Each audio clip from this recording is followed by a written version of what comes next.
13 minutes past 8. Let's turn our attention to the weekend's hurling. Paddy Stapleton is with us. Paddy, good morning to you. How are you? Not too bad, sorry, Gerard, how are you? I'm good. Let's start with Clare and Antrim, right? I know a lot of people are saying it wasn't that much of a shock, but it was. It really was a shock. Yeah, I think it's fair to say, and it's not disrespectful to say, anytime a traditionally lesser county beats a traditionally stronger one, it is a shock. So I think you're nearly being more condescending saying, oh, it's not a shock. Nobody knew what was going to come. But I watched a lot of that match yesterday, most of the match yesterday, and they're full value for a kind of a close win. They didn't dominate Clare, and Clare didn't dominate them, but they certainly, deserved their win at the end. And they played some really good stuff, and I think that's the key. The Antrim played good stuff. This wasn't a no-show by Clare. They were physically up for it. They were mentally there, and just were beaten by the better team in the day. Is there a belief that Antrim are better placed to make a sustained charge at breaking up the Super League, as it were, when it comes to hurling at the moment, more so than, say, Laois, when we saw their shock win against Dublin a couple of years ago? I think it's very early to say that, because things were stacked in their favour in terms of you're playing in Cork Park. It feels like a club venue. Even yesterday when you were watching on television, it actually felt like a club match with a nice crowd there. That when the momentum was going, that they were able to support each other. You could see Darren Gleeson on the sideline and his backroom team. They could talk to each other on the field and hear each other. I just feel like they need to get into a big stadium, maybe a Páirc Uí Chaoimh, where it nearly feels empty. And sometimes a simple stadium, a Croke Park, wherever it is, and you nearly feel deserted at times, and it's kind of hard to get momentum. And I think then maybe you'd see if they put 2 or 3 good performances together there in a big, wide, expansive pitch, because to my mind, or to my eye, they're a quite strong team, Antrim, but I don't know how much their legs will go in a big field like Croke Park, Páirc Uí Chaoimh, and after a couple of league games in a row. So there are still question marks there, but you couldn't argue with their start. So it's a physical thing, and the conditioning thing is the next part of their test, really, over the next few weeks. I think that's a huge test, especially when you're the team that hasn't the ability of some of the bigger teams. And to me, they are quite strong looking, but again, I'll have to see how their legs are after 2 or 3 games. But other signs are brilliant. I think what the signs that are really good is their decision making. What way Darren has them hurling. Even near the end of the game, I would say some of the younger Clare players were panicking on the ball and getting blocked down when they didn't need to, compared to the Antrim guys who are making the smart decisions, running hard, but not down blind alleyways and making scores for each other. So I think it was a very, very adept performance.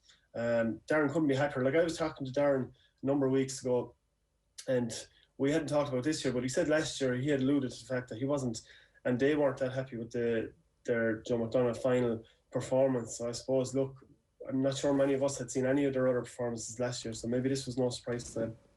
And look, I mean, if we could have any other teams breaking into the Super League, as Owen so succinctly put it, that would be great, because we need Dublin to be really good and to be successful, and actually if Antrim were to get to that point as well, then that would be good for everybody. But let's talk about Clare, because I actually kind of really hope that Clare were going to build on last year, and that they would have players returning from injury and travel, and Tony Kelly could well be the best hurler in the country, certainly could well be the best hurler of his generation, and here they are in absolute crisis after round 1 of the league. Yeah, and they are, and I suppose after the winter they've had and the spring, this is really not what they needed. I suppose this fixture was also a banana skin and something they probably didn't need starting off away from home up in Antrim. I suppose I've gone up to Antrim once or twice with Tipperary, and you are saying to yourself, God, this is going to be a struggle up here. So it is a tough place to go. But now, I suppose Brian is really wondering himself, how am I going to get this back on track? And the league is the sort of thing, I don't think you can ever guarantee a good year after a good league, but I really think it's difficult to pick it up if you have a bad league. So maybe it's the fixture they need next week. There won't be much talk probably to the players needed with Davy coming back around town. But they need to get it back on track next week, because as I say, when you're going bad, it's, you know yourself, it's like anything in life. when things are going against it, it's very hard to pull it back on track. It's funny, it's far more pronounced in hurling than it is in football, that you can't turn it around after. And I don't know why that is. Maybe it's because there are more skills to the game, and so therefore you need more people to be more proficient. You know, your 7 out of 10 performance is much more difficult to get in hurling than it is in football. Yeah, I remember going through it several times in Tipperary, unfortunately. In the league, I can remember a couple of, I think it was 2014, I remember down in Galway, and we were just in disarray. We only lost by a point, but it was the greatest hammering of 1 point loss that we ever got. I said to myself, where are we even going? Everyone was giving it 100%, trying maybe too hard.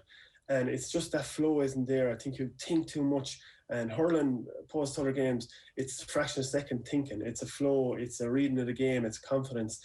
And when it's not there, you overthink everything. You try too hard. Every ball you go to, you're questioning it. And it is the sport where you have to work on a lot of just kind of instinct. So when it's going against you, it is really hard to turn. That's interesting. Is that like everything that's happening off the field could actually have an impact, where you're suddenly trying too hard? You feel like you're trying to fix a problem that isn't your problem. Yeah, well, there is talk about you. I suppose a lot of the time, look, if there's stuff going on off the field, it doesn't have a huge impact, but it certainly doesn't help. And maybe there would have been a pressure there to start well in this season, but I think it's very worth looking at the fact that they had a lot of young players as well playing the other day. They had a nice mix, but they had some young players, and you could see it near the end of the game. The pressure was getting to them in terms of just their decision making being turned over. There was a bit of a melee on the sideline, which, showed a bit of inexperience or a bit of angst near the end when they didn't need a stop in play. And it was interesting. I got up the team this morning that played Galway 3 years ago in the All-Ireland semi-final, and there's a huge amount missing from that at the minute. So I think Gerald O'Connor is, as he can be, a touch harsh, because Clare's in a huge county. So them missing 3 or 4 players from 3 years ago is massive, and certainly I think they're lacking a little bit of quality at the minute. Can you talk us through John Conlon at centre back? How did he play, and if you take the result away, is there a future for him there? I think the first half he seemed to get on a lot of ball, but I do think he was relatively free, and I do think that they had a breeze. So he was actually supplying brilliant ball into like Shane O'Donnell, who was really profiting off it. Is there a future? I don't know. Could they afford to have him at centre back? If you have a big, strong, skillful forward, it's very hard to argue to put him in the backs, especially when Clare probably don't have that in abundance. So when he gets, I think it was probably a way of kind of getting him back into the mix. Maybe he was a year out. He's getting older. Maybe they'd want to just push him back into the team gradually. But I couldn't see him staying there with what they're lacking up front. Now, the other thing is they probably lack a centre-back at the minute. David McInerney comes back in. Conor Cleary sometimes plays there, and Patrick O'Connor can play full-back, but they are lacking at centre-back. So I'm not certain what they're going to do, but I couldn't see John Conlon staying into backs if he was fit enough to play up front. Now, second half, I thought he struggled a bit more, and it's more of a positional thing. He was fine on the ball, a bit of a mistake late on, getting turned over, but apart from that, he did fine, but I just wouldn't see it as the future of them having their strongest team in the field. It's interesting as to why they went for that particular position, though. Like, is it reading too much into it to kind of compare it with Kyle Hayes and what's happened to him under John Kiley over certainly last season, maybe even Cian Lynch moving back a position as well into midfield over the last few seasons, that maybe they feel that as a half-back you can actually contribute quite handsomely to the scoreline? Well, you can. I think that's an element. And you could actually see by his direct strikes, like, if I was playing centre-back, I wouldn't be noticed for my striking, so I'd be looping balls forward, okay, and you'd be doing well to get him over the half-back line and a good ball down, but he was getting the ball, dropping it and striking as hard as he could, and they were going hurley high over the half-back line. Now, that's a great asset to have. The other thing is, if you put a guy back, a very good forward, it pains me to say it, a very good forward or a good forward can make an excellent backman. It's easier to play there in general, especially around the half-back line, centre-back where you're generally free. So when you're getting up the ages, I mean, it's like a holiday for you, I'd say, going back centre-back, where you're not expected too much of follow-on runners and stuff like that. So I would see it a little bit more like that John Conlon, he's played, what has he played since 2011? at senior level. So he's there a while, a lot of injuries. So I think it's more like a little break, give him a lease of life, give him less pressure of being that ball winner up front. But he'd have no problem shooting, I'm sure, if the chance arose. Can we talk about Cork? Because when you were talking about teams being able to work out bad form from the league and how difficult it is, obviously from Cork's perspective, they want to take good goal scoring form into the championship and see where that takes them. For so long over the last decade or so, every year we're like, maybe this is the year that Cork put it all together. And one of the things that has been missing is goal scoring. And then on yesterday and Sunday, obviously they stick 5 past Waterford. Now some of them came very late, so it's hard to know. But like, you know, late scores, they still count. They still count, but they overran them, Ger. Yeah. I think that's the important point, is all through the game, whatever it was, they scored 2 or 3 near the end, but before that they may have 2 or 3 scored, but they certainly had 6 goal chances before that. So the writing was on the wall all through the game. A little bit concerned for Waterford, but back to Cork. Cork looked a different animal yesterday. Now again, you can't kind of pin all your hopes on the league, what way you're going, and I don't think Waterford provided enough pushback yesterday. But I did see something different in Cork. I mean, it's no coincidence. They've quite a good backroom team. Donald Grady, we hear him on RT all the time. He's the most pragmatic of commentators, I'd say, that's out there. So he has a real defined way he sees that Cork team playing, a structure. I mean, we remember the mid-noughties teams with the half back line they had, the midfield they had. They were so well structured. And that's the way they looked the other day. There was maybe was there a half goal chance for Calum Lyons in the first half, and there was that chance which was just a consolation goal at the end for Waterford. In between that, apart from that, they were very locked up tight at the back, and that's not what you consider Cork to be over the last few years. So I think they're great signs for them, and if they don't concede goals, they have a serious and scores in general, which they have over the last few years. They have a serious amount of scores up front, and I just like the addition of the 2 corner forwards. We're not saying they're better than what was there before, better than Anna Cadigan, better than the Shanes Kingston, but they had a hard edge up front. They were very willing runners, and the Waterford back certainly didn't get time with the ball. And a bit of depth for Kingston to be coming off the bench.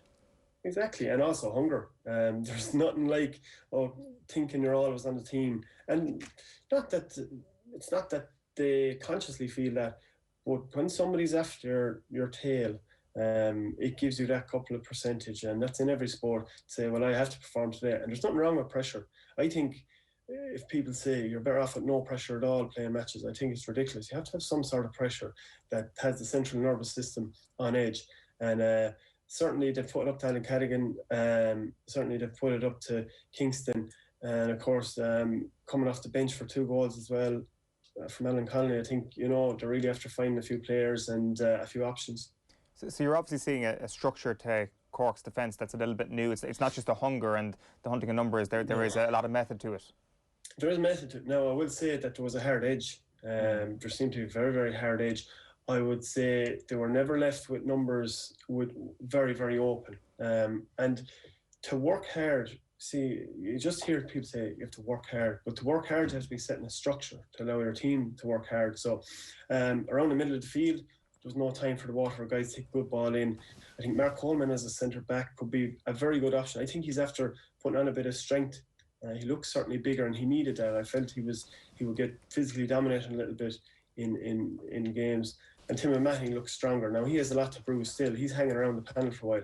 But they certainly were able to sit in. The 2 cornerbacks were attacking out in front of the ball, which is always the best place to be.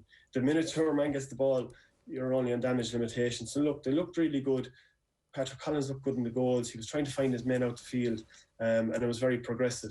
Now, they just have to keep that up, because we've had this out of Cork before for the last 10 years, maybe since that great team, with that fantastic half-back line. But this is the trick now, is to repeat it, be consistent, and when things go against them, which they didn't really yesterday, that they're still able to answer that. Mark Coleman's still only 23, won't be 24 until December, so like we are entering the Mark Coleman era of him being at his absolute peak, and you think of how brilliant he's already been to this point. So I don't know, it always felt like Cork were this sleeping giant that needed something to fall for them. And again, we're completely overreacting. It's overreaction Monday here after the first round of the league to all of this. Because like Clare could go out next weekend and absolutely batter Wexford and who knows what happens. But at the same time, the season is so short that if you find yourself in a black hole, very difficult to play your way out of it. But it's also, if you bounce through it with a bit of confidence and a few breaks of a ball here and there and the refereeing going your way, all of a sudden you find yourself in the latter stages of an All-Ireland. It's like you feel a bit bulletproof. Absolutely, it's a game of confidence. I know most sports are. A game of flow, as I was saying. So if a team comes into it, like Waterford coming out of it yesterday, I know I've been there where you lose in All-Ireland and there's kind of a hangover to the year after. It's the best word for it. You're still in that mode. You think you're not, but there's still something there where other teams are completely moved on because they got nowhere near the All-Ireland. So a Cork will know how much that they have to improve, whereas a Waterford, we don't know where their headspace is either. So that's a mitigating thing that we have to look at for the Cork win as well. But it's very interesting looking at those two teams yesterday. Waterford looked like they're at the bottom of the barrel. And Cork looked like they could be All-Ireland contenders. But as you said, overreaction Monday, we kind of have to keep it all in perspective. Yeah, Waterford lost by 7 points and conceded 5 goals. Do you know, like it's not that much really. I know obviously the game flow would suggest that they were fairly lucky to only lose by 7 points. But, there's probably stuff that's that brains trust are looking at and going, fix this, fix this, fix that. You still rack up a massive score. I think so, yeah. But look, they won't panic over that. They wouldn't be happy with it. And maybe it's something that Liam Cahill can use it to beat his team with for the next few weeks. But no, even in the last, it was before the goals in the last few minutes, they were coming back to 5 and 4 points down, which they should never have been. So I think he'd be quietly happy with that. He'd be happy with Austin Gleeson, how he performed, the way he looked physically, his passing. Like you'd often think Austin Gleeson catch the ball and shoot.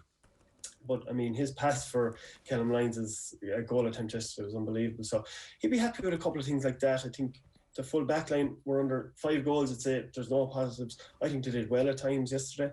Kieran Bennett scored 3 unbelievable points swing back. So they have things they can work on, and I'm sure the management team won't be panicking too hard. Okay, let's keep everything into perspective. Limerick are finished, they're undercooked, and they didn't come anywhere near tip on it in reality on Saturday night. Yeah, it's over. Yeah, thank God. Thank God we have it again. Yeah, look, it was a good game. I think Tip, do you know what? They're as well off they didn't win the game, because we can't stay here and say, look, Tip won, they're right up at the All-Ireland contention. It was a draw, and I remember I was watching it the other day, and I was saying when Tip were a point up with maybe 2 minutes ago, I said I'd definitely take a draw here, because even a slight loss there, a turnover, 2 points in the last couple of minutes, that would have been a tough take for Tipperary. Even a good performance. I thought it was a good performance. That would have been tough, but they played well, reasonably well. I think my most concerning thing from a Tip point of view would be Jason Ford scored all but I think 6 points for Tip. So, or maybe it was 8, but they need a little bit more. They were a little clunky up front, whereas Limerick, their times in the first quarter and the last quarter looked like they could tear the defence apart a little bit. But no, I think both teams would be happy. They both tried out new players, and they both have maybe a couple more options that they weren't sure about beforehand. Have Tip surrendered a puck out against Limerick before? I'd say they would have tried it over the last number of years, and I think that's the thing when you play a team like Limerick. They're very well coached. They have a specific system, but it's a varied one, and they've options on puckouts, they've options on frees when they're coming out of defence. So I think you have to feel that, and I think more so the management team have to be on the sideline and looking at what they're playing against before they can come up with the right plans. So I think it was obvious to see. It looked quite like football in terms of, we think a couple of years ago, and maybe once it gets to an All-Ireland semi-final stage, of men hunting in packs. I was wondering yesterday, is the hunting in packs mentality in a forward line gone now? Is it mostly structure based and try and pull them out to midfield and then tackle them? So I think they got it wrong in the first quarter. Tip were standing off, but they were too passive.